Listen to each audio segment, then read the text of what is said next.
Bienvenue à la communauté d'études quotidiennes de la Bible. La méditation des jeunes apporte une décision précieuse. Le vin est moqueur, la boisson forte est tumultueuse.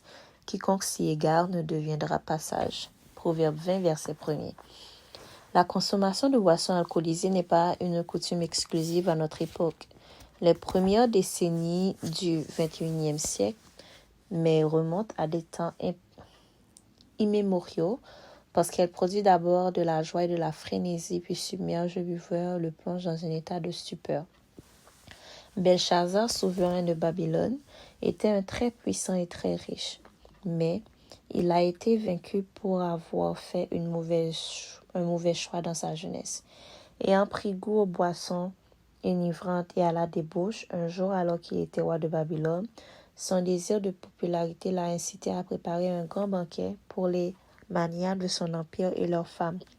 Pendant plusieurs jours, ils se sont tous abreuvés de boissons enivrantes jusqu'à ce que leur sang s'émouve et qu'ils deviennent pour leurs ennemis des proies faciles. À l'opposé du licencieux Belshazzar se distingue le sobre Cyrus. L'historien Xénophon nous fait part des secrets de sa réussite. Le jeune Cyrus rendit visite à son grand-père, roi de Midi.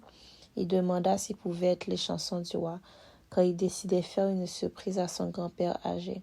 Il s'acquitta si bien de sa tâche que toute la cour fut ravie de sa prestation.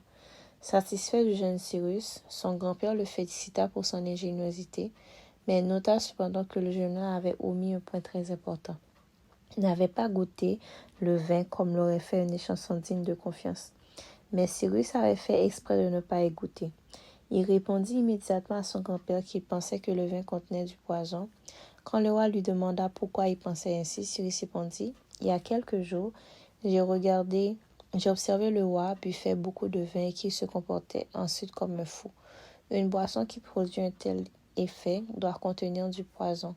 J'ai donc décidé de ne jamais goûter de poisson empoisonné. » Notre esprit étant un canal indispensable pour notre communion avec Dieu, aussi devons-nous nous efforcer de rester sobres et sains d'esprit. Cela ne signifie pas que nous ne puissions pas nous récréer sainement, mais Dieu sait que nous serons plus heureux et que nous ferons beaucoup moins d'erreurs en évitant de consommer de l'alcool. Enfin, c'est à toi de choisir. Tu peux être Belshazzar ou comme le sobre Cyrus. Lequel choisis-tu?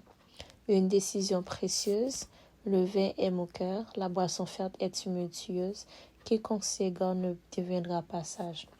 Proverbe 20, verset 1er. Merci d'avoir été avec nous à la communauté d'études quotidiennes.